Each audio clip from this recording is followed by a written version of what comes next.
Welcome to this final round of the Stevenage Sheet Metal Super 1 MSA British Karting Championships for 2014. 6 races we're bringing you today in this programme, 2 of them from the new X30 engine classes. 2 of the championship classes still up for grabs, we think, by the time of the televised final later in the day, including the Army Cadet class for drivers from 9 years of age. We could see an absolute classic end to the season in that one. It's rarely dull. This is Super 1.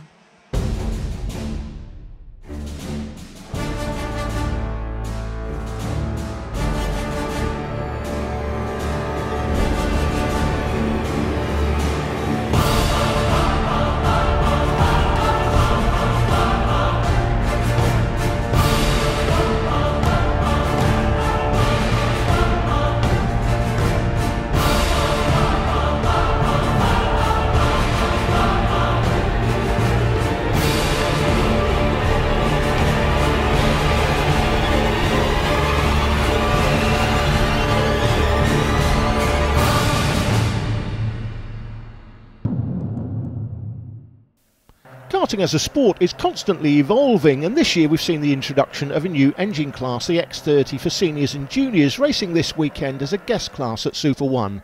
Earlier we spoke to some of the drivers. Well, last year we did KGP, obviously, and this year we did cars, but we thought we'd come back for this. Is this a new championship? Well, not a new championship, but it's a new class in the championship. And there are quite good people in it from the start of it, so we thought we'd give it a go. And compared to the KGP, there's quite a difference. It's a lot more bottom end, so it's a bit more forgiving as a engine, but it performs quite similar, and it's a really close championship as well because all the engines are quite similar. So it's good racing through from the start of the grid to the back of the grid as well. So that's good. Okay, and Josh, you're in the, Toby's in the senior class, same with Matt here, we're going to speak to in a minute. And Josh, you're in the junior class. What have you been racing previously? I did TKM 4-stroke for a while back home, but then decided to just go for a different challenge, really, different class. Okay, so obviously a distinct difference then between a 4-stroke and a 2-stroke engine, obviously, but how are you finding this class in terms of the engine performance, sort of things you have to do to it and so on and so forth? The engine performance is a lot better. Like this one, like the X30 has more bottom end, like higher top end range, and just a lot nicer to drive compared to the 4-stroke where you have to like handle it more through the corners and stuff. Where this is like light and sort of better just generally, to be honest. Okay, and Matt George as well. Matt, you're in the senior class along with Toby. What are you used to? What have you been racing previously? I've been racing in Rotax, which is obviously on a different package to the MSA one. I've been away from karting for a couple of years, decided to come back and have a go at the X30.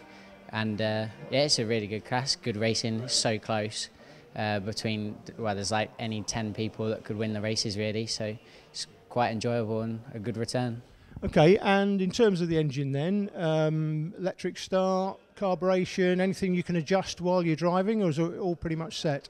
Yeah, it's really easy, obviously electric start, and then the carburation you can change while you're driving around, which makes it a lot easier compared to Rotax where you could put a certain carburation setup on, it would be wrong and end up wasting a session, you know, whereas it's more down to the driver, which I think is key these days.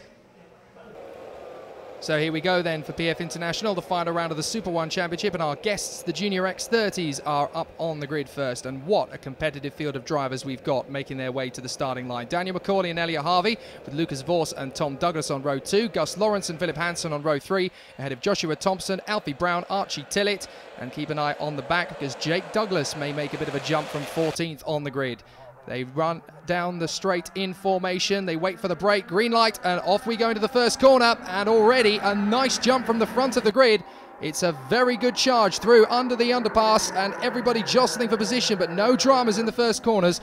Great new section of the circuit that really opens up the playing field here at PF International, and everybody has got through the first couple of corners okay.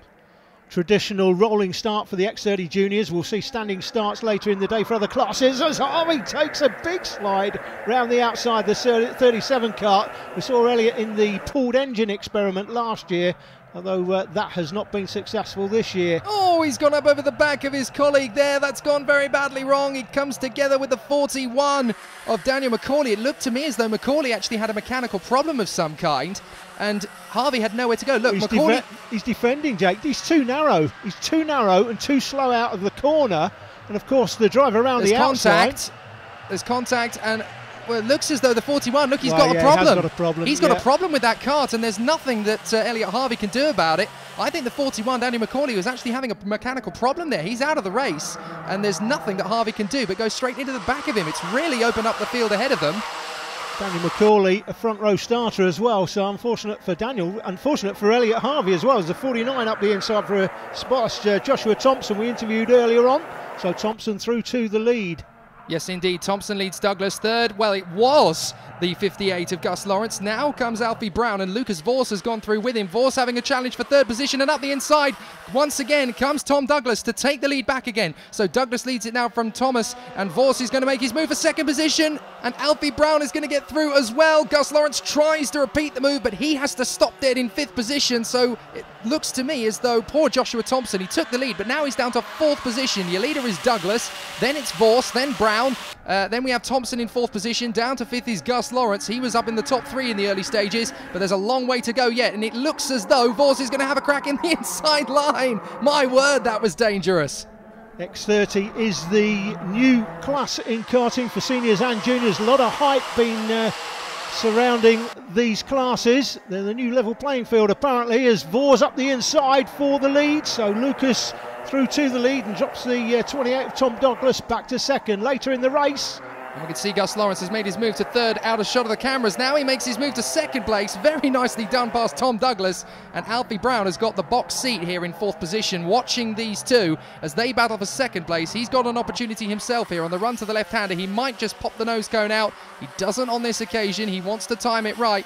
And they're dropping the 49 of Joshua Thompson like a bad habit. Up the inside, Douglas gets that second position back again. Great battle between these three for second position. But they're letting Lucas Vos just dominate this race, as he has got a decent gap now ahead of these three. Alfie Brown looking ominous in fourth position, trying to get himself onto the podium. Yeah, Vos has hit the front and then just stretched his legs and gone right away from these three. This is the battle on the track though.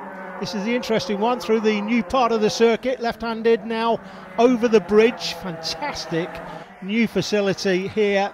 Fantastic addition, isn't it, Jake, to the what was a great track anyway here at PF International, but it really has brought it onto another level. Absolutely, it's just like taking a chocolate fudge cake and seeing if you can make it that little bit sweeter, and they've managed it absolutely perfectly. That section really does provide some banzai overtaking moves, and because there's so much runoff on the outside, you can hold a lot of those slides. Up the inside for second position, 58, Gus Lawrence makes the move. It looks like he's made that one stick, but it's very close on the exit. Brown's got an opportunity on the inside. Thanks very much indeed. I'll move up into third position. Great scrapping between these three. Yeah, these three are certainly allowing the leader Lucas Vos to just get further and further ahead with his scrapping. That's what we like to see. Josh Thompson going through the picture there. He's lost the back of the three in front. Got a lot of work to do to catch them as well. And we've got two pair of drivers, battling behind them in 6th and 7th place as well. Max Jeune and Archie Tillett, as they scrap for position as well. And they've got to keep an eye on the chap behind them, Jake Douglas, who's charging his way through the field from the back. We saw him down the order earlier on. He is charging his way through the grid and making up places. Up the inside, Alfie Brown. That's a very nicely executed move, and straight through with him goes Tom Douglas. So down to 4th position. Once again goes the 58 of Gus Lawrence, and he is really having to put his arms and elbows out of the table here and start shoving his weight around from corner to corner.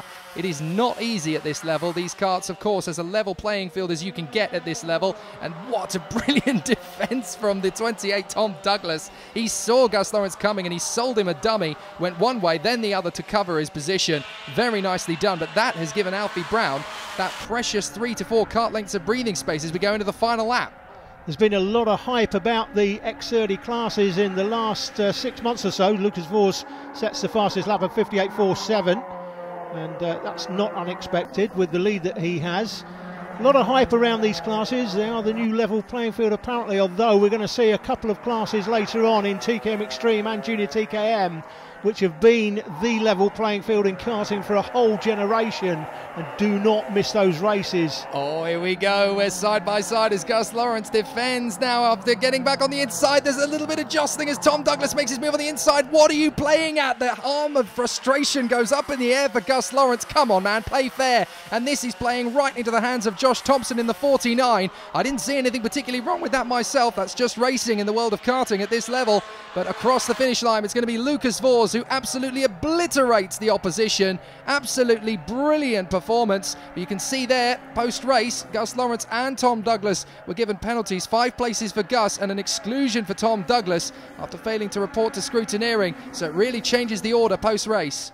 It was a tough race. The two in front were really quick. It took a lot of time to catch them. But I managed to get Gus on the last lap, or the second to last, and managed to pull away. So it was a pretty exciting race. You seem to just pull away. What are you doing different to somebody else? Well, to be honest, I'm not sure myself really, but we didn't get the best of starts. We went down to about, well, in the second hairpin, I was coming together because number 41, Dan's chain came off, and there was a bit of a tussle, and everyone started to pass me, so I had to make all the places up again. But I just pushed and pushed, really, and I eventually got the gap and managed to pull away. What a great way to get started. More after the break here at PF International. The I-Army Cadets are up next in a championship year that sees the fight going right down to the wire. See you in a mo.